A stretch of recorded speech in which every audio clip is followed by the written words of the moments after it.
things that are worth your attention. I'm just so grateful that you joined us. It is a pleasure. Welcome to Media Path. I am Louise Palanker. And I'm Fritz Coleman. Today's path takes us from Babes in Toyland through the Twilight Zone to Jennifer Slept Here and It's a Living. Yes, we'll be traveling with Ann Jillian.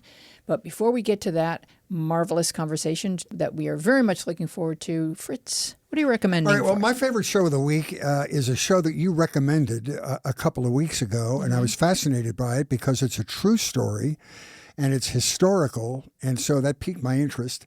And it's another fabulous British series, and that I always love. It's called Outrageous. 6 episodes now streaming on BritBox and Prime.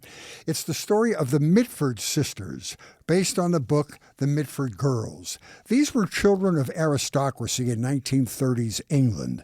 None of the sisters played by the rules. They spent their lives making headlines around the world. It's got all the elements you need for a juicy series: scandal and intrigue and heartache and betrayal and imprisonment. It was expected that each of these girls would grow up, find acceptable husbands within the aristocratic bubble, have children, and continue the blue blood line. None of that happened. One sister falls in love with a fascist British politician. He started a group called the Black Shirts. Another sister fell into a deep fixation with Hitler.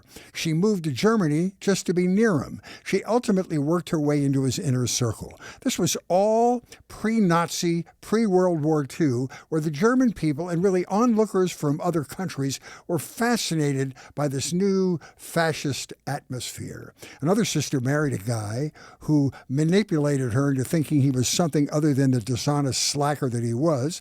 That marriage broke up and we enjoyed her newfound freedom. Another sister falls in love with Winston Churchill's nephew, who is a young influencer, was in the Communist Party of Britain. All sorts of intertwined stories shedding a light on 1930s Europe. We watched the collapse of British aristocracy, highlighted by the abdication of the king so he could marry Wallis Simpson. It's the first blush of female independence in the 20th century. And again, it's getting a close-up view of how people became so fascinated with fascism, like having a crush on a boyfriend before you really learned what he was all about. It culminates with the reality of World War II. It's Outrageous on BritBox and Prime. And I'm sure glad you recommended it. It was spectacular. The BritBox is rocking, you guys. Also, the Cary Grant miniseries in there. Just such good stuff. All the shows are good. All the British actors are the best. All the shows are the best. It's wonderful. All right, so in a 2018 memoir called Son of a Critch, comic Mark Critch celebrated his awkward 1980s Newfoundland childhood, raised by a kooky bunch of oddballs, taught by cranky militant nuns, and sharing a tiny bedroom with the cacophony of body functional emissions that were his grandfather. Mark's wickedly funny self-deprecation became a critical survival tool. Then a book, and now a TV adaptation. Mark co-created and executive produces the show. He narrates his own story and plays his own father. Hashtag multitasker. Filmed in St. John's, Newfoundland, it's been airing for 4 seasons on CBC in Canada. The show is laugh out loud funny. Malcolm McDowell is tremendously wonderful as Mark's roommate, Pop. And you can now find the first 3 seasons of Son of a Critch on Netflix. I didn't get a chance to see it. I know you wanted me to, and you almost forced me to, but I've been so busy. But this will be another experience for me to look at something you've recommended and be pleasantly surprised. Absolutely, and I would love for you to do that. And we're going to introduce our in-studio guest, Ann Jillian. It's very exciting. Ann Jillian began performing professionally at the age of 10 and had breakthrough roles in Babes in Toyland and Gypsy. She starred in Sugar Babies on Broadway with Mickey Rooney and Ann Miller.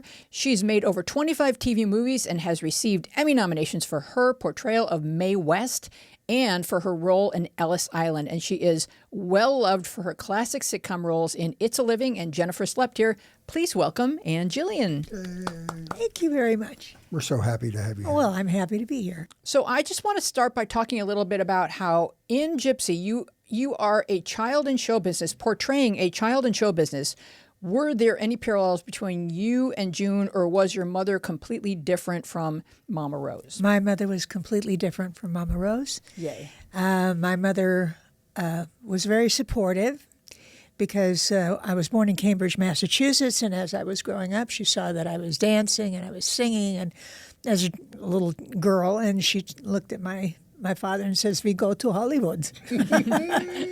And my father, being the wonderful gentleman that he is, he says he knew that he shouldn't argue against that. So we traveled across the nation and got to California, and then that's where it all started. She was very good at finding an agent, but she supported me by giving me dance classes, piano lessons. She even wanted me to go and have some singing lessons, but the Conservatory of Music and Arts at the time, Dr. Voorhees said, no, she's too young. Her voice is still developing, so we don't do that now. But she was very, very instrumental in my youth as a young girl. She saw your talent at a very young age and decided to nurture it, which is wonderful. Yeah. As opposed to, no, go do your chores and sing later. Yeah. You know. But she also was a great appreciator of entertainment. Like, she loved that field. So you entering it was fun and exciting for her. Oh, my mother was an actress. Had she been, well, she wanted to be an actress, but at that time, her mother and father said, no actresses. No. You do something different. So she went to the university and she did what she wanted to do, and she got into theater arts over there. But she studied the humanities and so forth. And but I think she was living through me, because that was her second way of doing what she always wanted to do. And God was bless she her. around long enough to see your success? Oh yeah, That's yes, and I was, and it was thrilling because she was around long enough, and so was my dad, around long enough that I could actually give them the benefits of my success. But what do you think they gave them the wisdom to understand that they needed to leave Lithuania when they did? Well, my father was a captain in the Lithuanian Air Force, and It's a fascinating story. Tell the whole story about how your family got out of Lithuania. Really carefully and very courageously. On bicycles. Yes. Backpacks and bicycles. My father, I may have my history somewhat mixed up, because my son is actually the one that is really a historian. He's a bona fide historian. He has a degree in that. But as I recall it being told to me, he was... when the Nazis came in, everybody in Lithuania, Latvia, and Estonia thought, well, this is wonderful that they came in. Not that the Nazis came in, but the Russians came in. They thought that they were going to save them all from these. And then, of course, that zigzagged back and forth. And finally, we find out that the Soviets and the Nazis are no different. Each of them are terrible. Killed lots and lots of people. But so my father decided that he was going to, now that the Lithuanian Air Force was no longer even in existence, that he was going to take his family and they were going to flee, because he knew this was not a temporary situation, that it was going to be a long one. Being a military man, he recognized all of that. And he also knew it was going to be a dangerous go. He asked the family, all of the extended family, and they were all older, and they, I'm sure, wanted to flee as well, but they knew that they would slow them down, so they said, no, it's okay, it'll be temporary. Can I just ask you a question at this point? It's an unbelievable story. But your father was a captain in the Lithuanian Air Force. Mm-hmm. Was he conflicted about deserting the country that he had spent his life sticking up for? Well, he loved his country, but by this point, and when the Russians came in, they conscripted the people that were in the military to try to fight against the Nazis. Everybody was happy about doing that. They wanted to get rid of that. But then when he saw that they were really not any different than the Nazis were, now all of a sudden, and there was no more Lithuanian Air Force to speak of. It's all Soviet at this point. Yeah. At that point, it was Soviet. So then he decided we're going to leave, because he had a little boy, and he put my brother, who was a toddler at the time, into the basket in front of my mother's bicycle, and he had the other bicycle, and then they decided to go with a couple of other people who were also colleagues of his in the Air Force, having been in the Air Force, and decided to make a plan to leave. And they did, but it was pretty difficult to do because all of the bridges were either booby-trapped or about to be, so they didn't know which one it was. But he had to follow his instincts and then his backbone and say, okay, we got to go across this one. And thank the good Lord that he was able to What escape. country did they escape to? They escaped to, well, here's an interesting thing. My mother was able to, they had to go through roads that went through very close to and went across people that they met that were either German sympathizers or Russian sympathizers. They either met up with German soldiers or Soviet soldiers. My mother spoke 4 languages, and she spoke them completely fluently. So she spoke German like a German girl, read and wrote, just like with no problem. Same thing with Russian. She knew a little bit of Polish. She knew English, but with an accent, of course. And so she was the one that they chose between my father and her to do the talking, and he played mute. But he did this strategy as far as where they were going to go, how they were going to go. And so ultimately there was a moment when they were going through the woods, and there was a clearing and a little road, dirt road right next to it, and they're on their bikes, and of course the sun is shining on them, and they can hear airplanes coming over. They didn't know where these airplanes were coming from, and they saw the glint of the metal, and they shot at him. So my father yelled to my mother to take the baby, fall on the side of the road on top of him, and he fell on top of her. Rather heroic thing to do, but he did it, and they could see the bullets and all of the dirt going off and landing on them, but the bullets didn't. And then they continued on, and there was a time when they came to a minefield, which they didn't know was a minefield at that time. And at that point, they would have entered into Germany once they crossed that minefield. By this time, by the way, they had traded their bicycles for a cow, a wagon, a horse, and oats. And But escaping into Germany wouldn't have done them any good, right? They were as in bad shape with the Germans as they were with the Russians, correct? oh yeah, absolutely. But if you know the language and and you're going around and there were people in Germany. They were not all Nazis. There were people that did not like what was going on. What year was this? I wish I could tell you because I would be totally inaccurate. I would not know what. But I only asked that as you were not born yet. You were born in the United States. I was not born yet. She was created aboard ship. I was. You did your homework. I was in the next stateroom. How visual. Yeah, anyway. it was. No. Yes, that's true. On the USS General Mercy.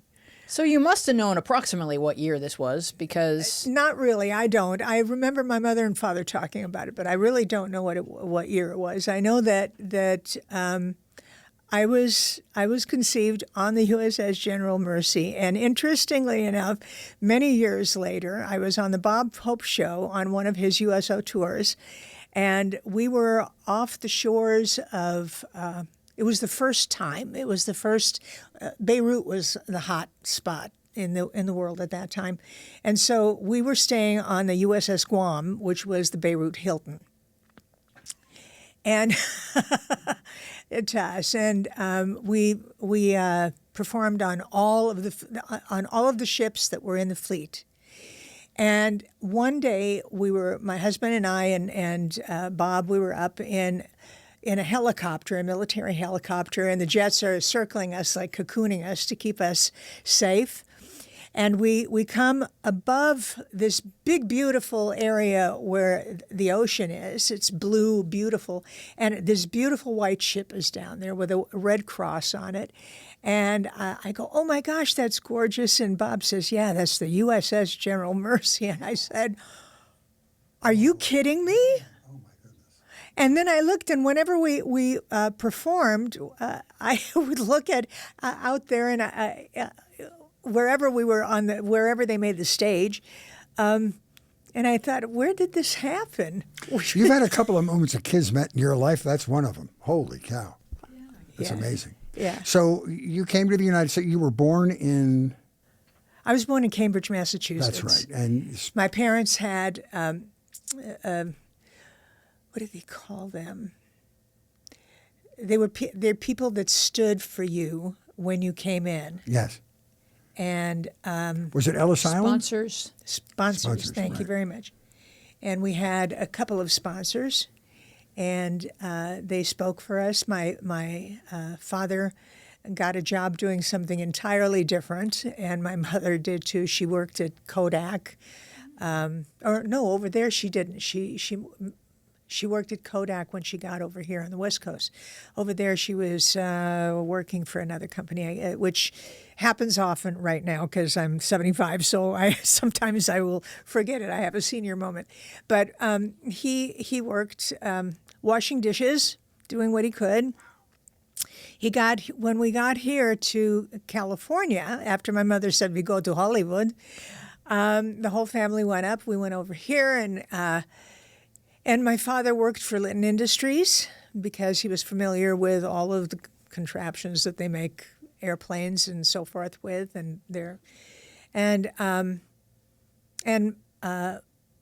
my mother worked for Kodak for a while. So when they became citizens, I remember them telling me it was one of the happiest days of their life.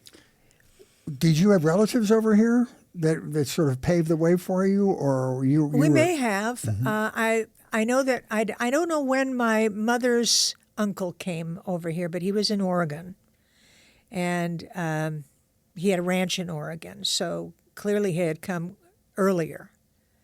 But I don't know of any others. We learned from Ruta Lee that there's a very strong Lithuanian just support system throughout the states, and you guys take care of one another. Oh, yeah. Her story is equally interesting to yours. Really fascinating. But it takes chutzpah. She has amazing chutzpah. Oh, she has. This woman. I know. Unbelievable.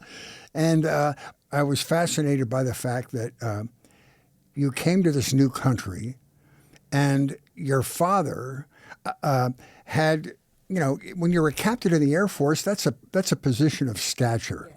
We had a similar situation at NBC when I worked there. They were allowed in the last days of Saigon to take the people that worked for them in the Saigon NBC office with them out of the country. So we had a family. Their name was Dang. And they all had positions of prominence. One of them was a helicopter pilot in the South Vietnamese Air Force. Another woman worked in a hospital or something, and they all worked at NBC in literally blue collar jobs. They worked in staging, carrying set pieces around and everything. And I found it fascinating that your dad came over here after a position of stature in his country, but he had to humble himself to menial work in the United States, at least to start. That's very interesting. My father and mother never thought, and I understand where you're coming from when you say humble himself to do menial work. they never thought, and ultimately they taught their children never to think that any job was humbling. Good. That I think every that's job, what every immigrant to this country does. Yes. I don't really think there are many exceptions, unless you have one of those visas where you're brought over here to do a specific thing that you're gifted at. But almost all of our parents, grandparents, or great grandparents had enough resources to get themselves here, but then had to dig in and do the sort of work that others would prefer. But when you're not to. lying down at night, you're saying, I was a member of the Officers Club. I had a uniform. People saluted me, and now, but you know what I mean? I don't mean that in a denigrating way. I think it just shows this great success story that is your life. Yeah. Was any of this in the Ann Jillian story in that movie? There were so many pieces to this puzzle of the Ann Jillian story, and Brandon Tartikoff wanted to kind of focus on my experience with breast cancer. But in order to do that, he wanted to show the background of my family. We couldn't really get into any of those kind of things unless I did another prequel. And like Star Wars. Yes, like that. It's a fascinating American story. It's too bad that you didn't. Well, and it's wonderful because to them the joy when they were sworn in as citizens was an overwhelmingly emotional moment. They used to. Where were they sworn in? In L.A.? Probably no. They were sworn in Cambridge, Massachusetts. And your brother and you and your brother were there. No. I was there probably, but I was there in that I was alive at the time. I had been born. I think I was born at St. Anne's Hospital, not too far away from where we were on Market Street, 23 Market Street. I still remember that. And then my brother was 10 years older than I was. Oh, 10 years. Yeah. Okay. So he would have seen it. Or he would have been babysitting me at the time that this was happening. But they would even when we moved to California, even after I was a teenager, even after I became a young adult, and they talked about it, they had tears in their eyes because it was such a moving moment for them. Man. That's why I asked. I mean, because to become productive. I mean, it's the ultimate salute to their ability to battle what it took to get over here, and your mother's instinct and knowing exactly what your talent was. It's a cool story on many, many levels. She was very smart. My father was very smart. You were born in you were raised in the San Fernando Valley, right? Like Van Nuys or something. Pretty much. Yeah. I was raised in Sherman Oaks. Yeah, no kidding. No. I'm sorry. Los Feliz first. Oh, okay. The Los Feliz area first, and went to St. Casimir's Lithuanian Catholic Church. Wow. Yes, and went to school there at the parish for a little bit.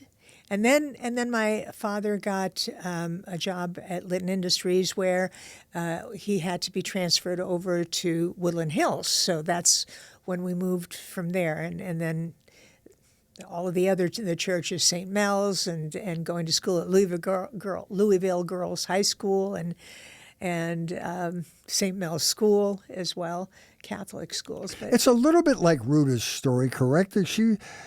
Was it that her mother recognized her talent? Where were they? They were like in Wisconsin or somewhere before they moved here, right? Weren't they? I think they were were in Montreal. They were thinking, Canadian. in That's Canada. Right. Yeah, right. Yeah, and then Almost I can't speak Canada. for her because I really am not. If I'm not familiar with some of the aspects of my own story in the background, I don't know hers other than it was similar.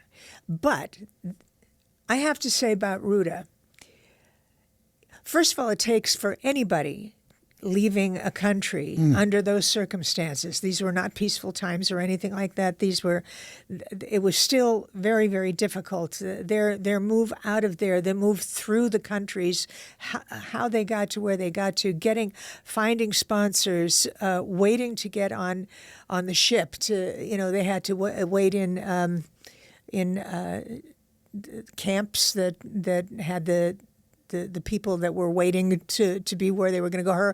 Her brother went to Australia with his family. They opted to go to the United States. Well, they couldn't get in here, so they went to Canada. They figured that was close enough. Was that what happened with Ruta? Yeah. Well, this is just her gumption, and for anybody, you have to and get how a she got her backbone. grandparents out and went and, Oh, that story. manipulated the government Yeah. of Lithuania to let her grandparents out of there or Her something. grandmother, yeah. Oh, and she made phone calls to Russia Yeah. at that time. She sure did. Yeah. Yep. Now, because you're Khrushchev. both Lithuanian, Getting was there Khrushchev on an the phone. automatic spiritual bond between you two? Because your circumstances or your family circumstances are very similar. Oh, absolutely. We're Lithuanian sisters. Is there a big Lithuanian population in Southern California? In California, it's grown, I believe, but I think the biggest ones were in Chicago, if I remember correctly, and then also Toronto. Mm-hmm. There's a big amount of Lithuanians there, and they're scattered throughout. But it's been quite a while since I moved here. I moved here in time for my 6th birthday, so, and I'm 75 now. And I can't even imagine saying that I'm 75. I just can't. It's not that Nobody has to know that. You look fantastic. Oh, you're wonderful. But believe me, Let's I can take you feel back it. 74 and a half years to when Okay. you auditioned for Babes in Toyland, which was your first big professional acting experience working for Disney. How did you get that part? What was that experience like? I auditioned. There was we got an agent. My mother got an agent for me. Prior to that, I had done little things. Like if you might remember something called The Restless Gun with John Payne. Never saw that. It was a series that was very early on. I played one of the orphans. I was an extra. I learned how to sing. The orphans had to sing Adeste Fidelis, so I learned it in Latin, and was an extra essentially with that, and did a few little extra things and some appearances in commercials. I remember doing candies, something for candies, and at any rate, and Chevrolet. I was a Chevrolet girl too. So that was cute. But getting being sent to do this audition for Babes in Toyland was quite an experience. It's totally different, by the way, when I went there. It was completely different. Now there's these big, huge buildings all the way around, and I was there just recently, which just made my heart fill up and my chest fill up because it was just so wonderful. That was the first movie that I ever did, and I was 11. I started it on my 11th birthday. And I went in there, and every time that they called me back for the audition, and I was the last one that stayed, and they asked me to come back in and talk to Jack Donahue, who was the director of Babes in Toyland, and then ultimately to meet with Walt Disney himself. But this happened. But after I was chosen, and I couldn't believe it. I was going to be being dressed like little Bo Peep and singing songs and dancing and meeting Annette Funicello, oh my gosh, and Tommy Sands and everything. And my mother, of course, was very interested that there were a number of people there. Ed Wynn and the gentleman who played a very fine actor. He taught me how to dance the tango. And here he was dressed as The guy who Barnaby. was the straw Yes, man yes. and I can't remember Ray his name. Bolger. Ray Bolger. Ray Bolger, there you go. Thank you very much. Yes, and years later, when I was in Sugar Babies, he came to visit Annie Miller. So I called my husband. I said, "Get the camera," because from Babes in Toyland to Sugar Babies, and we were reunited again. It was really wonderful. But yeah, and so. Now, one day, my mother says, we have an appointment to go see Walt Disney. And so we went into his office, and there was a man who was Jack Donahue, the director, and he was sitting, and Walt Disney sitting behind his big desk. Everything seemed big to me because I was as small as Mickey Rooney then, you know. But, and we sit down, and he says, "Mrs. Naseda, you have a lovely last name. We anticipate that Ann is going to have a career, and it's customary that people in the industry sometimes, when they have a last name, a surname that is difficult for many people in the United States to pronounce, to change it, and it's known as a professional name. So we were wondering if you would be open to letting us give Ann a professional name." And she thought about it for a second. She goes, "Well, you know the best." So he goes, "Wonderful, okay." And at that point, Mr. Disney handed it over to Jack Donahue. And he said, "Well, my daughter's name is Jill. Your daughter's name is Ann." And we thought maybe we'd put an I in the middle of that and make it Jillian. So if you ever watch, for anybody who likes to see little tidbits and be in on the joke or whatever, you'll see that my name was originally Ann Jillian with 2 N's. Mm-hmm. I got tired of signing the second N, and I dropped it at some point. Think of the time you've saved.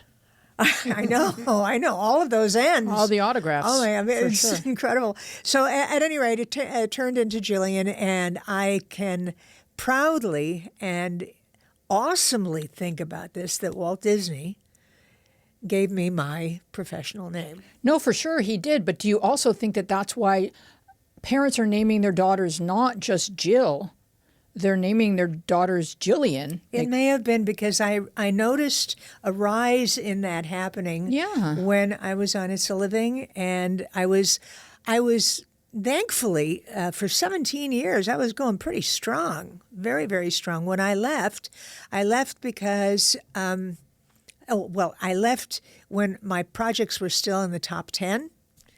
And I was doing a lot of television movies at the time.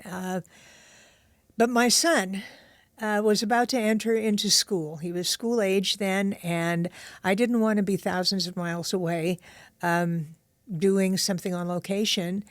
I preferred to be a hands-on mom, and I wanted to take him to school, pick him up, and go to his sports events. You can't be a big star and be a responsible parent at the same time. Make up your mind. And you also retired because you had breast cancer and you wanted to take care of your recovery. Actually, may I say something Please. about that?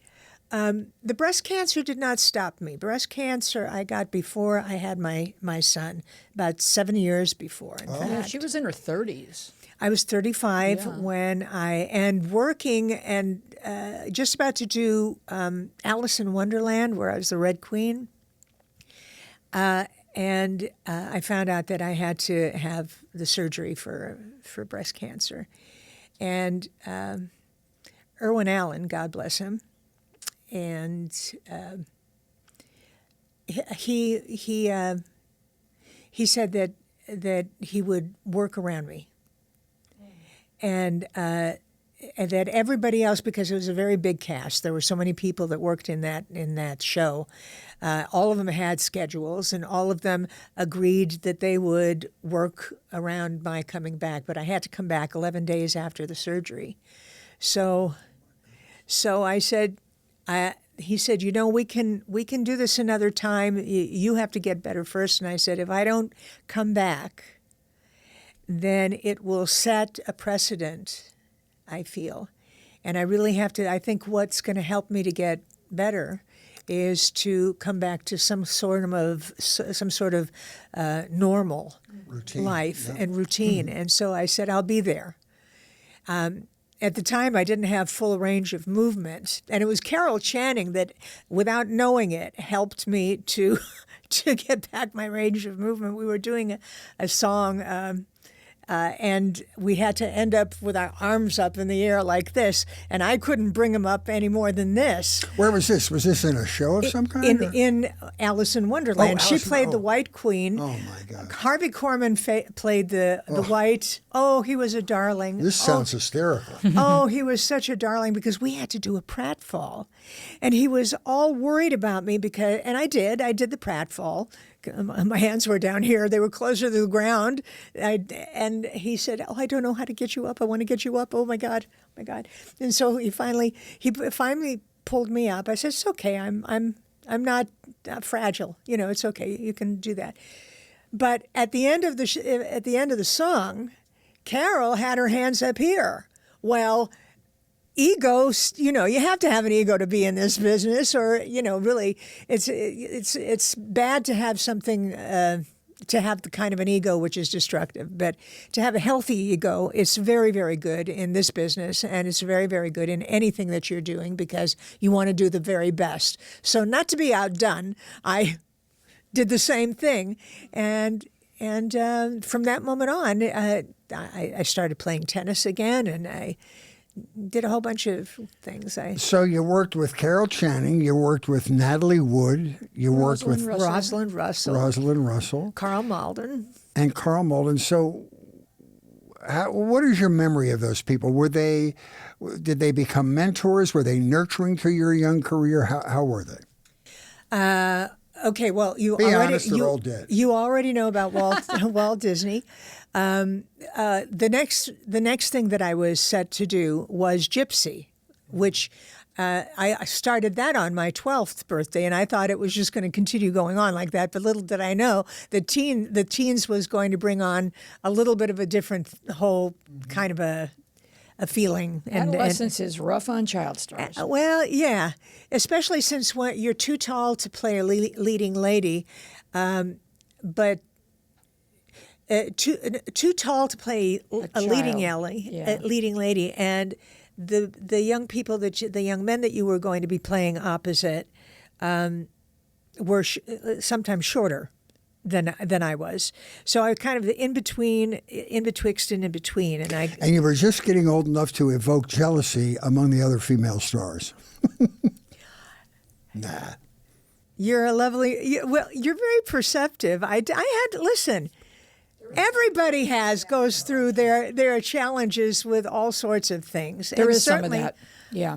I was no different. Because at 12, you were starting to look like a very beautiful young woman, and that that can arouse some jealousy. It did.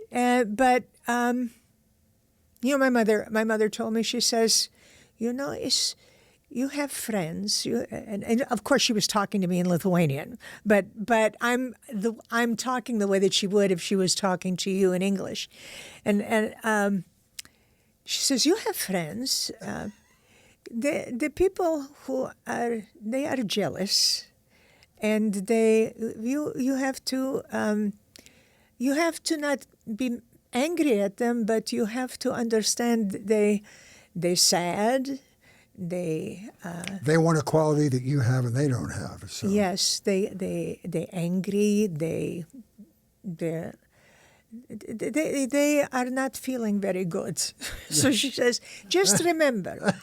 If they're jealous and angry at you and you're not doing something bad with them, she says, or to them, it's their problem. It's put your head up and walk straight and do what you do and know that you are doing something right. There you go. And people everyone has to grow into themselves anyway. Everyone's insecure.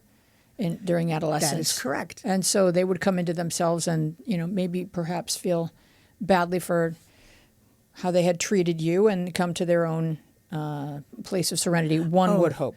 I'm sure that there are people that are older that I didn't get into, I didn't have those kind of jealousies. That's probably the vibe that you gave off, and you weren't that kind of...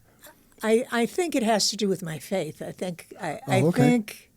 I think that Well, I know that we all start out the same, and that's the gift that God gives us. And what we do with that as the years roll by is our gift to Him. So I figured, this is my job. This is what I have to do. This is what I bring to it. I can't be bothered with darts and pettiness. I hear you. And I think if people have parents who fill them with love and respect and meet their needs, those people tend to be less jealous of other folks. Because I agree with you. I totally agree. I feel that you can't give a child enough love at certain ages, and even beyond. But when you give them that foundation, you give them a sense of power, that power of being known that they are loved, and that nothing can change that, and that they have worth. And that there's room in the world for all kinds of excellence. That's exactly what I thought. There's room for everybody. Yeah. Even in the industry, when you're vying for the same parts, there'll be another one. Another one will come Was there along. one person of show business stature that you had a great relationship with that you took away a lot from? What I mean is a magical relationship with a person. Was Natalie Wood, did she take you out for a sandwich? She was wonderful. Oh, my God. God rest her soul. Rosalind Russell, because I was a child, and of course I didn't have any kind of real in-depth discussions with her because I was 12 years old. So the word that comes to me is regal. She was regal. She didn't look down her nose at the kids. She talked to us. She was very kind. She was a lovely lady and a talented woman from whom I learned a lot. I also learned a lot from Carl Malden. Natalie was something different. Natalie was also a child actress. Although she was a child star, I was a child actress. And we both had the Eastern European background. And my mother used to accompany me to work. And so she and her mother would get along fine because my mother still knew Russian and she spoke to her in Russian. And Natalie was always, she was so tender and so helpful. And at the very end, when it was my last day at working there, she had bought a bracelet, a charm bracelet, and with a heart. And on one side she had engraved Dainty June. On the other side it was Ann loved Natalie, and then the date. And I treasure that because she was always very kind to me and always helped me, in anything that I was doing. And then when I worked on the stage at the Civic Light Opera in the not in the workshop, but in actually doing Funny Thing Happened on the Way to the Forum and understudying the ingenue lead in it, but being Tintinnabula in the meantime and understudying some of the other things, she came to see the show. And she was wonderful. I remember one time she was putting on her makeup. If you can visualize inside of the sound stage, it's always dark when they're about ready to start doing. The only thing that is light are where the makeup mirrors are, where they're doing your hair and where they're doing your makeup, and also the set upon which they're going to be working. And so everything else is blacked out pretty much. And I'm seeing this gorgeous female putting on her makeup and fixing her eyes with her pinky like this. And then I sense that there is a man, a person coming up next to me. And he's got his foot on one of the ladders and he's looking too. And I said, "Oh, she's so beautiful." And the man was, oh my goodness, his name. Maybe that's God talking and saying you shouldn't say his name. No, he was Jeffrey Epstein. No, he was. He married Annette Bening later on. Oh, Warren Beatty. Wow. Okay. and she was going out with him for a while, as I recall, in between. You were looking on with adoration. He was looking on with lust. Oh, Was this during Gypsy when she's still a kid? she was a kid. I was 12. In fact, she lent me some of her bras because I was not yet developed, and so the wardrobe department made that good. So, but she was I think in her early 20s. Oh, okay. At the time. Okay. I'm thinking early 20s. She just looked really young in that film. Oh yeah, they dressed her very young, and she's such a fabulous actress that she knew exactly what to do to play young. Yeah. And then to bloom into this character that became the va-va-voom, incredible woman, Gypsy Rosalie, that she showed herself. Well, we have a game we play called IMDb Roulette. And in the game, we spin your IMDb You can't lose it this time. reel, and we stop at things that we hope you can tell us a little bit of So do the I. fun that was had on the set. She knows all the answers. Don't worry. So don't even think about it. Don't worry, we got it all. We have the teacher's key, Fritz and I. So we're going to begin with number 1, Leave It to Beaver, 1960. Yes. What about it? What do you remember? I remember that I was one of 2 girls who had a crush on Wally, Wally. because he got an ice cream cart that summer, right? He got an ice cream cart that summer.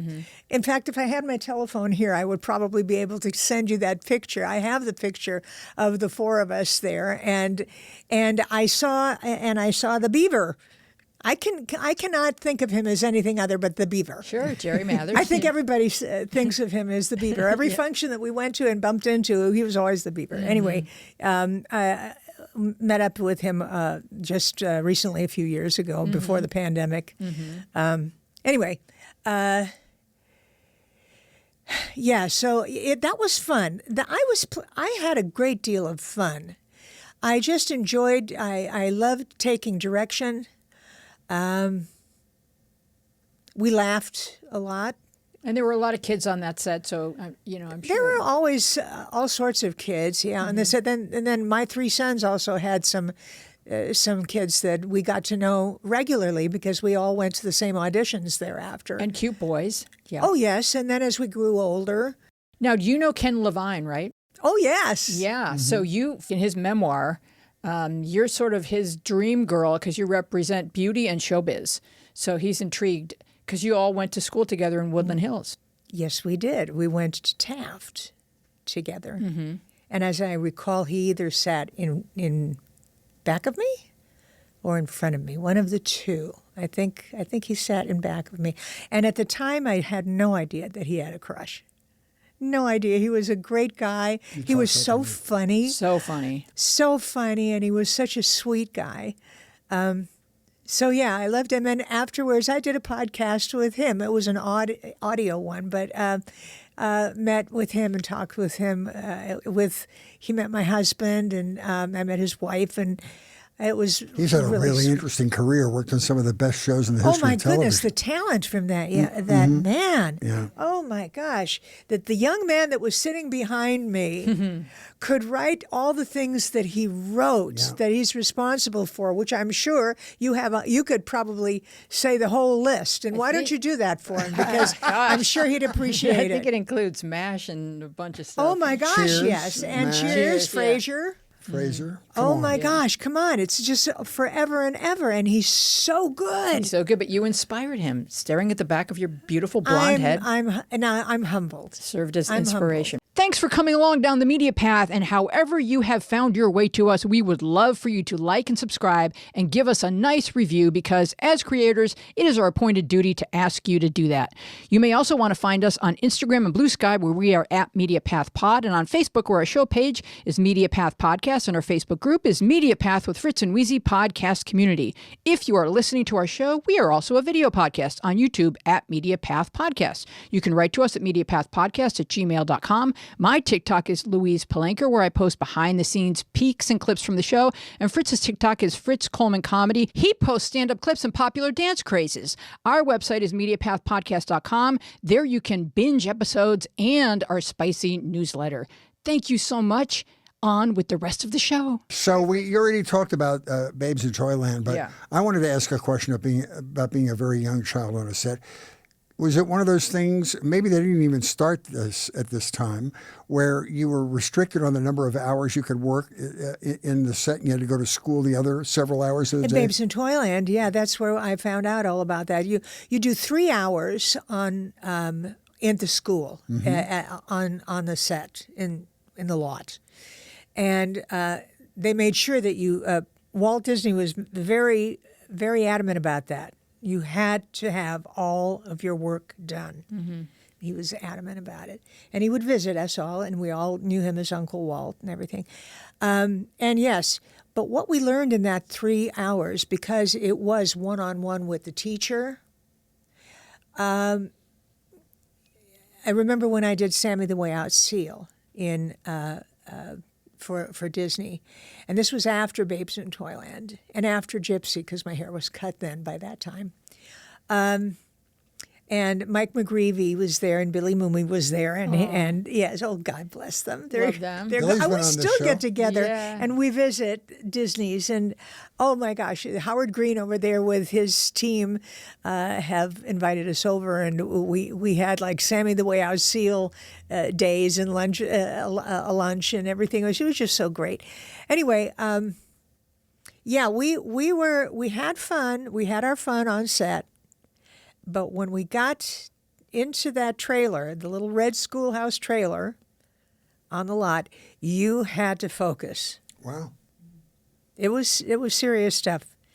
And then you'd bring all of your stuff back to the school, and they'd have to, they'd grade it, whatever else, and so it was there was a system, and it was a very focused system. All right, let's talk about the Twilight Zone. Okay. You play Ilsa, Yes. and it's really a performance. Thank you. Yeah. So tell us about that, because you are the focus. You're in pretty much every scene. In that in the show, it opens up with a girl. Actually, it opens up with a family deciding that they're going to teach their girl, they're scientists, and they're going to teach their girl how to communicate through telepathy. And then it jumps to another time, which is forward, and you see a girl, Ilsa, my character, with her eyes wide open and clearly in shock.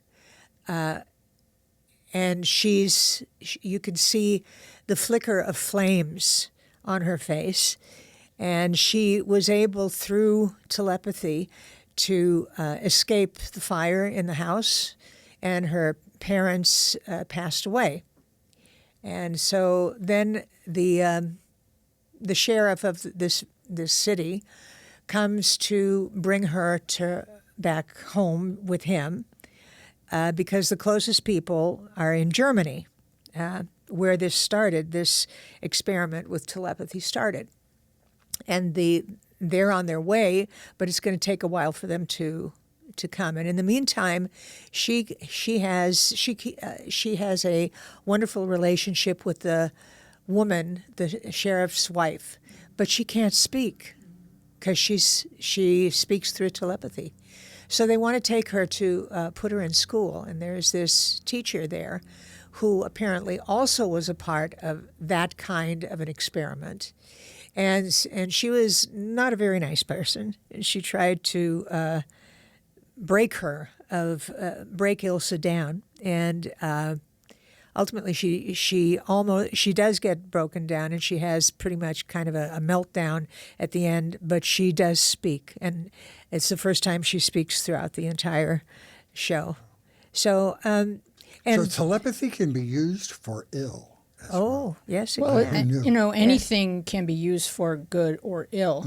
But what was interesting to me, because I watched the episode last night, because there's a podcast called The Telepathy Tapes, and it's about how they are finding that nonverbal autistic non-speakers communicate through telepathy. And this episode was written in the 60s, and this girl is also non-speaking. And I'm just wondering what the writer knew about what was possible with nonverbal people. Interesting. That is interesting. He must have had he must have researched it or been a researcher of some sort.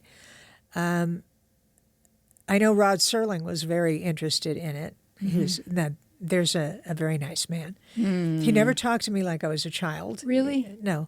He was always very and he did such a kind thing in introducing, because it was an hour-long show, and introducing the beginning of the season, and he was very complimentary about saying, and this very special character is played by a very special girl, Ann Jillian, and it was very, oh my goodness, it was, now when I grew older, I came to realize just how special that was. I thought it was nice then, but I didn't realize exactly how special that was. So, Well, in 1971, you were on the Partridge Family, Oh my God! and you did played meet the much celebrated second girl. Yeah, a lot of great actresses have played that role, yes. but none like you. So you got to meet David Cassidy in the middle of the frenzy. I did. I Tell got to us. meet him. Well, you know, everybody's there. We're all kids. We're all working together. We share that in common, and it was just fun. It was just like going to school, but we're older now. Mm-hmm. You know, so of course there's always.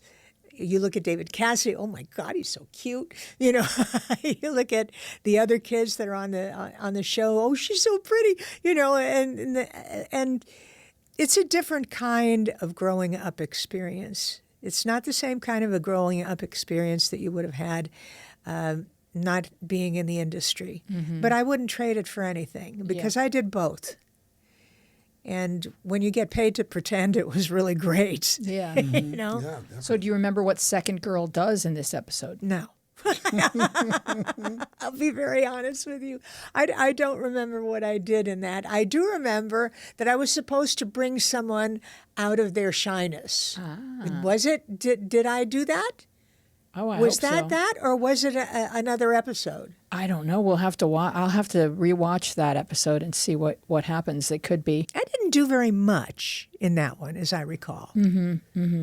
Well, sometimes there were school scenes, or maybe you were with Lori or something like that. Yeah, yeah. I'll check it out, because everything's findable now. That's the whole fun of I the know. digital age, You right? have to be careful with the things that you say and you do, and No, it lives forever. Everything that you thought was going to air once, and you'd go back to school.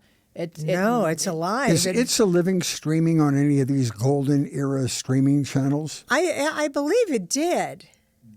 I believe it did, but I don't think that it's on regularly, actually. It's very funny. I watched some of it on YouTube, and it's well written. You're very sassy and fun. At the very beginning, I was the last one that came in. Okay. I was brought from New York by ABC was looking to create a stable of actors, much like they used to have in the golden era in the studios, to be their stars. And I was lucky enough to have been chosen to come back with a number of other people, Donna Dixon and, I'll think of his name later. Mm-hmm. Anyway,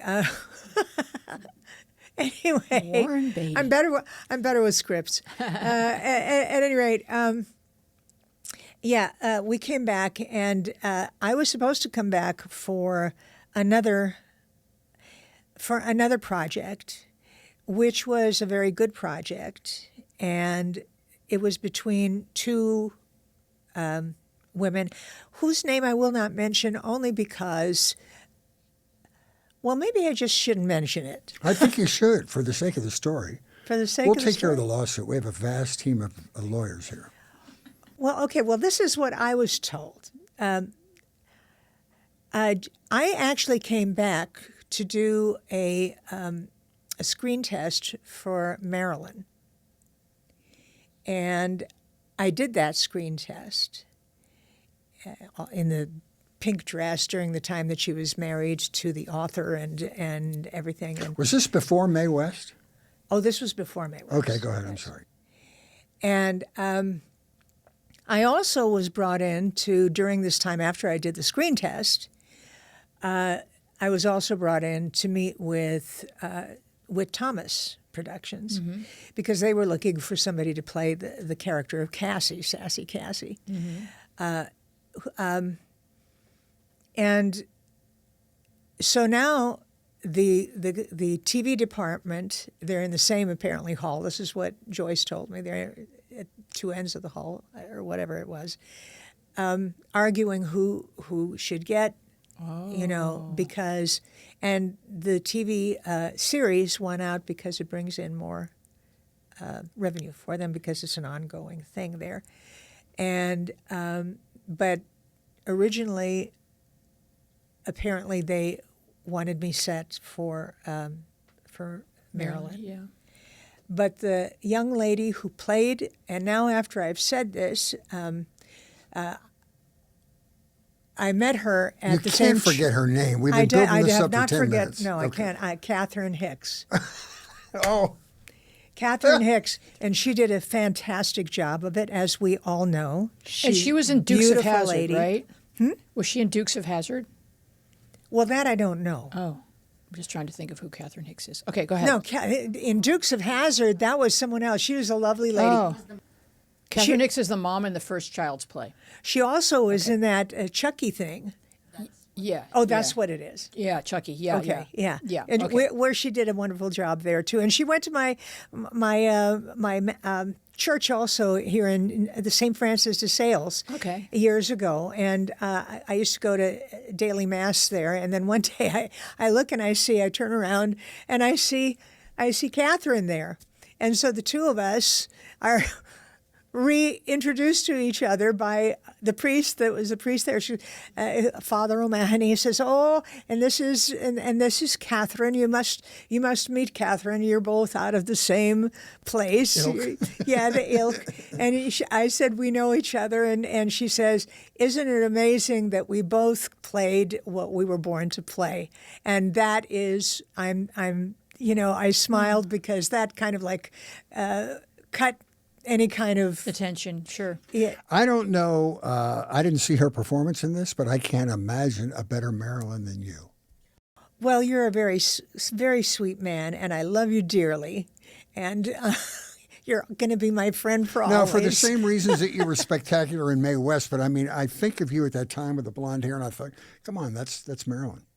Well, thank you very much. I would have enjoyed playing Marilyn just as much as I would have enjoyed, because I did the screen test and I just loved doing the screen test. I loved becoming her at the time.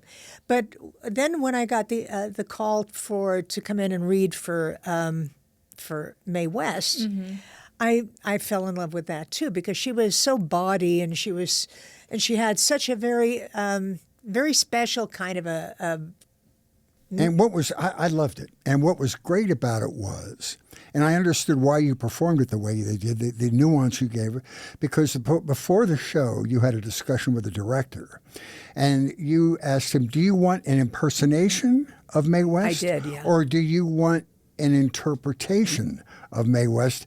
And you said, I don't want to do like an impression. I want to give my interpretation, which is what made your performance nuanced and subtle. Well, thank you very much, because an impression of her It would have been too big. and also it would have been. I don't think I like to see the person. When I played Nellie Byfield, if you read the book, she's really kind of one-dimensional. You really don't like this chick. You don't like this woman was in at all. Ellis That's Island. Ellis Island. Yeah, and Ellis Island, Nellie Byfield, and but everybody is rounded. they are who they are because of their background, how they were raised, the experiences that they had, what made them grow up thinking what they do. And so consequently, I read up on Mae West. And my husband at the time did not think that I was going to be able to do what she does. Exactly. And for weeks I was ordering, when we went out to breakfast, my eggs over. You were in character for a good 2 weeks. I was in character, but then it just became second nature. And because I felt that I knew her, she wanted to control because her mother was controlled. She was a very interesting woman. Wrote all of her comedies, movies. Yeah. To the detriment of her relationship with W.C. Fields. But man, she was talented. Let me ask this question. Sure. Is it possible that Mae West was a person who was more of an architect of her brand? Yes. And that Marilyn was almost more vulnerable? I And don't know about more that. of a victim of the men putting her in the spotlight? I think men put her in the spotlight. They would have been putting her in some kind of a spotlight, even if she wasn't in the industry. I think she was this gorgeous young woman that of course, chemistry being what it is, Sure. she would have been attractive to men. And good for her. This is a wonderful thing. This is not a bad thing. Mm-hmm. And I think we have to remember that. Oh, absolutely. As women, we have to remember that. Turn of the century, 20s and 30s, she was a powerful woman, and Who, was Mae? yeah. She was calling all of her shots and ran her own company. I mean, it was really it was a great example of female empowerment at a very early time. Yep. Yes, and she said what she felt, and she. And of course, if you look at what she actually did, what did she do? She wore low necklines and said a few sultry things. That was like one reviewer said, it was about as bad as a high school fraternity. University fraternity thing. We are so different now than women were then, and she would be considered completely mild in today's terms of what's going on in the way people dress, and the way people talk, and the way the music, the everything, the things that the movies that we do. They blocked her. The censors censored many of her stuff, many of her things, because they thought it was too bawdy. But if they were around what we take just as being normal today, there is no censorship anymore. I agree. We got to pull it back. Well, what was interesting too is we talked about the Mariska Hargitay movie when have you seen that documentary about her family life yet? Her mother was Jane Mansfield. I knew that her mother was Jane Mansfield. And there was some question about who her father was, always a question, and found out that Mickey Hargitay was not her real father. Spoiler alert. That's known. But Mickey was like a side piece for Mae West. He was this muscular guy who would come out in a bathing suit and just sort of do whatever this muscle guys did on her stage act. Oh my goodness! Mm-hmm. Yeah. The threads intertwined. Yes, absolutely. Well, we thought within today's headlines, it might be good for you to talk to us about Girls of the White Orchid. Oh, within today's headlines and human trafficking, the most reprehensible, most terrible thing that is going on. That I mean. Right now, as we're speaking about this and having chuckles about somewhere, there are women and children and men that are being used terribly in various different ways, and then thrown away, and some are killed, or they're released to be among the living dead. They're walking dead. This is something that we have to take care of, and it has to be done unapologetically, and I believe very aggressively. Was this a movie you did? Pretty early for that topic, which is in the peak of our I consciousness. think I right sent now. you a picture. I was You a did, and redhead that that's in why we have it. Dina told me about it. That's why we have it down here, because I watched the trailer and I went, oh my gosh, this has been happening throughout history, throughout the Oh, world. well, yes, of course it has. Of course it has. So tell us about the film.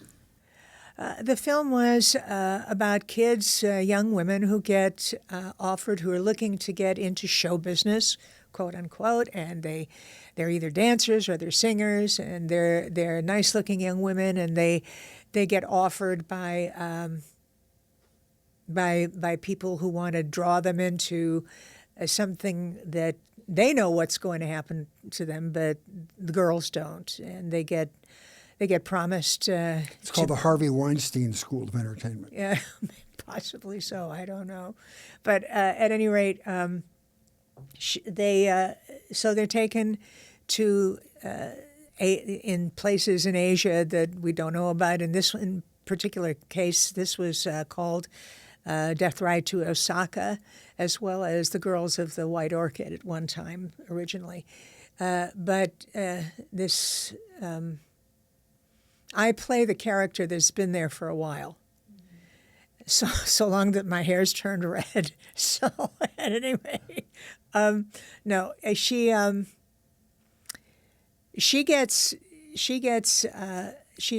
just on the edge of being young and becoming a little too old for what they want, and then they kind of use her as the last thing and then throw her out, and she commits suicide. And the girl that played the lead in it, because I played a supporting part in that, was Jennifer Jason Leigh. Jennifer Jason Leigh. And luckily her character gets out of it. And I'm seeing some of the pictures right now. Yeah. Yeah. Oh, So that's at any rate, it was an interesting... It was filmed actually over here in Hollywood at one of the halls there, the Legion, and various different. And we also went to Japan for a couple of days, a long trip to go for a couple of days to do some scenes over there. But we did that. Yeah. So, and it was made by the same people that produced Mae West. Okay. Yeah. All right, let's do number 8, Fritz. Mr. Mom. Oh, Mr. Mom. I Say love like this Joan movie. Hampton. Joan Hampton, the neighborhood locust. She took a liking to the character. And who wouldn't? Michael Keaton, adorable. Michael is adorable. He was so adorable. He reminded me an awful lot like a younger version of, and a contemporary version of Mickey Rooney in the way that he acted. He was always, he could make whatever we're looking at, this cup or something going on over here, he could make that funny. He was always on. So was Mickey. Mickey was like that too. How was Mickey? You did that. He and Ann Miller and you did Sugar Babies on Broadway. Yeah. How was that experience? Oh, that was great. That was great for me. It was my Was he debut lovely on. to you? Was he nice to you? Oh, he was wonderful. In fact, the way that I got to that goes back a little bit into Chicago, and I don't know. Is this? Am I taking up too much time? There is no such the thing guest as too star. much. This is a podcast. You're supposed to as be long as we end this by services on Sunday. we're good. Okay, we're good. All right. Oh, excuse me, I clapped. don't Okay. worry. No, you're good. You're good. Anyway, I was doing something. As you know, my husband was a Chicago police sergeant in vice control and also in the task force. He was a detective in the task force. I stayed after doing Sammy Kahn's Words and Music because I was the torch singer there. I was staying at the Ambassador East. He thought because I would come downstairs, I'd always come in and go upstairs, and that would be it. He thought he was moonlighting as a security director there, and his job was to keep in Chicago, we had some naughty people. We had the pimps and we had the ladies of the night there, and he wanted to keep it clean at the Ambassador East. And when I came in with the whole regalia, with the makeup, with the eye winkers out to here and the makeup on and everything. And Don't tell me, he thought you were one of the working girls? yeah, he thought I was one of the working girls. That's He fantastic. did. I came in one night and I thought to myself, I'm going to go and I'm going to dance in the Buttery. It was the disco era. And the Buttery was right next to where all of the people were, with the cashiers and everything at the desk. And so I hear this man talking to the doorman. He says, have her sit at the bar and I'll hit on her to dance. So I look at him and he's tall and he's slender and he's good and cute. And at the time, everybody was wearing the stuff that John Travolta was wearing because he did that show where he was the dancer, Saturday Night Fever and everything. So I looked and I thought, oh, that's cute. Okay. And I said, I gave all my stuff over the counter, and then I walked over to the doorman, and he said, do you wish to sit at a table, or do you want to sit perhaps at the bar? And I said, no, I'll sit. My mother would have been so proud of me. I said, no, I'll sit at a table, thank you. And as he's taking me to the table and I'm passing by the bar, I see the guy, my future husband, sitting there, and I said, and then you can hit on me to dance. And we did, and we danced, and I found out during dancing that he thought that I was a hooker, and Oh my God. and he didn't know that I was actually in Sammy Cahn's Words and Music, the torch singer in Sammy Cahn's Words and Music. So I hope he was duly embarrassed. Was he hitting on you to dance so that he could? Was it a sting operation? well, yeah, he didn't want hookers at the listen. I know some of the sting operations that he Okay. talked about. He was Okay. involved in a few of them and was responsible for saving a lot of people, including babies who were being set up for some nefarious things that people were doing He then. just wanted to charm you to the point where you would ask him to be your manager, which you ultimately did. Which I ultimately did because I knew, well, first of all, I got to know him, and I fell in love with him.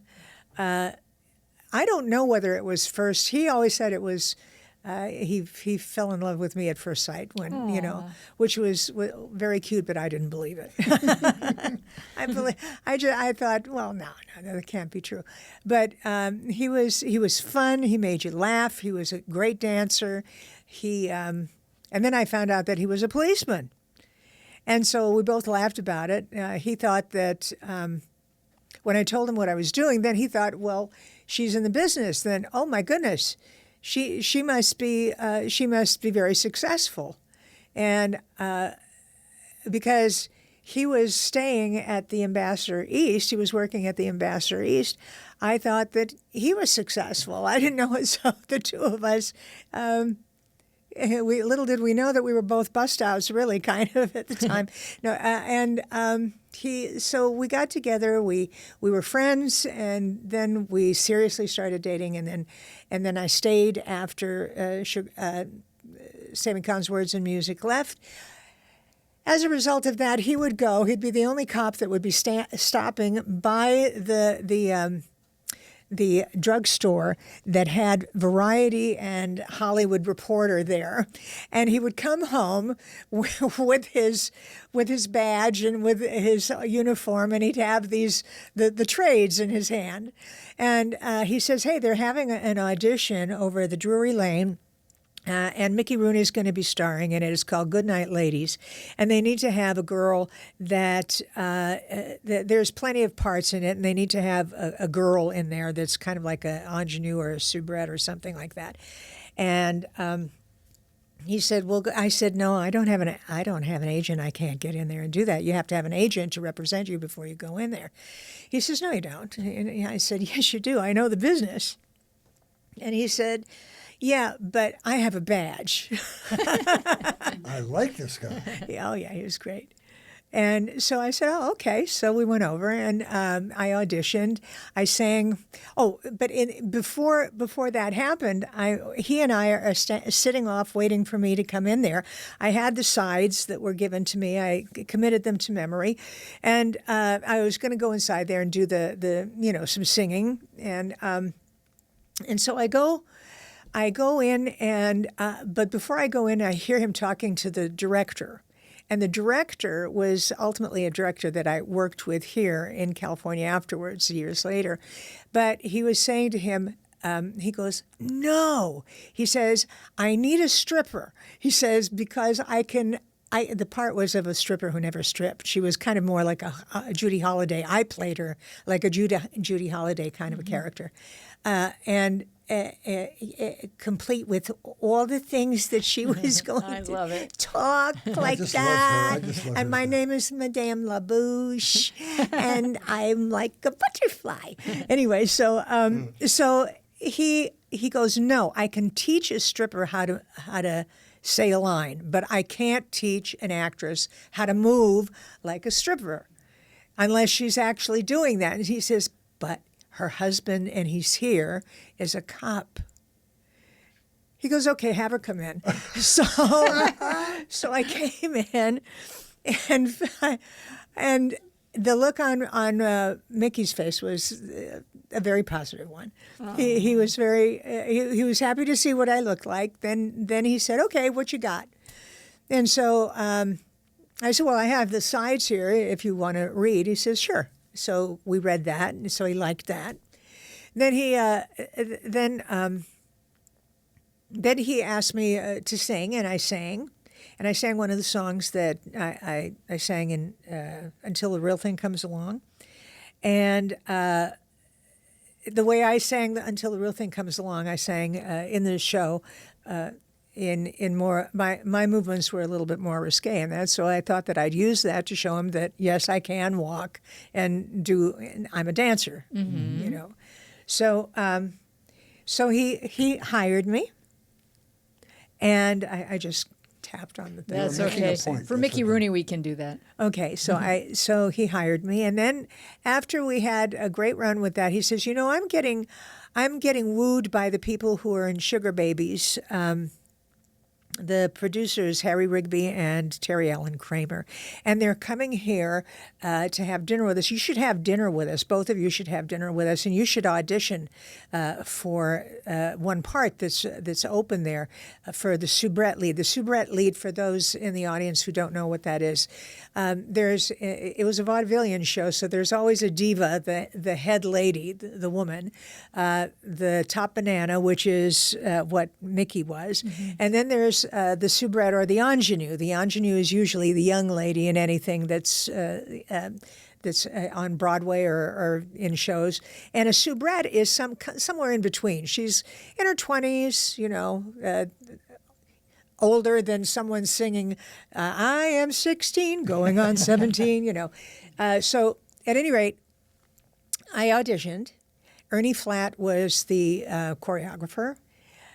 He was very happy that he had someone who knew how to walk like a girl. He says he was so happy about that, and he says, and he gave me a few things, routines to learn, and I did them with him. I sang some songs from Sammy Cahn's Words and Music, and they hired me at that point not only to be the soubrette in Sugar Babies, but also to play Monica in their upcoming show in another Drury Lane theater that was downtown in Chicago for I Love My Wife. Wow. And when I got to... and they didn't overlap you? No, it was like one thing right after another. And Mickey, at that moment, he said, do you have a manager? And Andy goes, no. He goes, can I speak on her behalf? And Mickey, for a while, actually acted as my manager for a while. Wow. And he was nothing but a very happy, very... very wonderful kind of a gentleman. And my husband was there all the time. We used to go out to dinner all the time. And my husband gave him his nightstick as a gift in a thing that held a nightstick. And he says, since I don't have to use it, when we were leaving, he says, this is for you. Thanks so much for what you've done for Ann and for us and everything. And then we went. But there's a guy going back to MGM that knew the ins and outs of show business and how not to be manipulated by the business. And how to go from being a child star to having a full career. Absolutely. And then we went to debut on Broadway, but not before we went and did a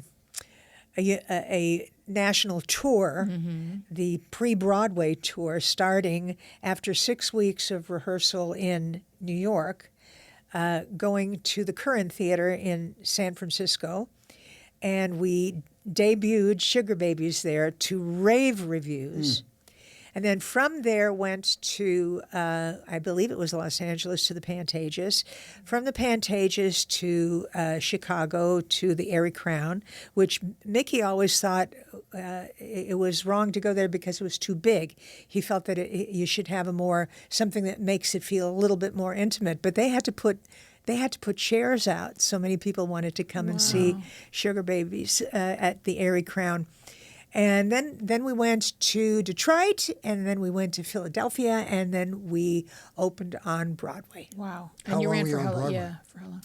I was on Broadway, let me see, we got there. Oh, I think I was there for about almost a year. I think because I remember that I had to leave before my contract was completely through, but the producers agreed to it, and But you had another show in the Drury Lane thing. You had the following. that was after Goodnight Ladies, so that was in between. Oh, okay. Wow. That was in between that and Sugar Babies. Excuse me, I jumped right over that. No, I got the time. But I got the feeling that I have to move this along. But, Well, we do have to wrap up our show so people can get out of their car or finish their run or, and get on with their day. And you've been an absolute delight. It's a lot of fun. Oh, it's been wonderful. It's been great. Usually you can't. You have to find things to talk about, but I had no reason. After Ruta's thing, Dina came to me and she said, Ann Jillian was unbelievable. She's unbelievable. And then I don't know if you said that night or another time we were talking when you said you just don't sing anymore. And for the life of me, I can't understand why. I'm not trying to embarrass you if there are other reasons. He's encouraging you. I'm encouraging you. It seems like you could be at the top of your game after a week's rehearsals. Oh, we don't want to have to wait till your 90th birthday. Oh, yeah, I know. God willing. God willing, yes, of course. God willing. But, I am interested in coming back. Good. And you sing for Thalians events. the Thalians, they're a wonderful group. As you know, they're going to be having a very big event during the holidays. It's their Christmas bash that they usually have. And I'm going to sing for them. And Neil Sedaka will also be doing something there with them. He was at Ruta's thing, and he took his doctor, this handsome man, on stage with him. It was hysterical. Oh, it's so funny. We're be talking too about careful. Dr. Pirro, yes. Yeah, yeah. The Safety famous first. Dr. Pirro, yes. He's great. Yeah. All right, here come our closing credits. Thank you, by the way. Thank you. We want to so thank our welcome. wonderful guest, Ann Jillian, for this marvelous conversation. Our team includes producer Dina Friedman, John Maddox, Bill Filipiak, Mason Brown, Raf Rusak, Jordan Reyes, Haley Freight. Christian, what's your last name? Greem? With an M? Yeah. Christian Greem. a great name. It's a good showbiz name. Our theme music is by me and John Maddox. I am Louise Palanker here with Fritz Coleman. Be well and wise and take good care of each other, and we will see you along the media path. Bye-bye. That was so fun. It was awesome. It was great fun. A lot of show business history in there, lady. Oh, my gosh, yes. We got through You were like a awesome. tiny portion of your You're a great IMDb catalog. storyteller. There's so many good ones to choose.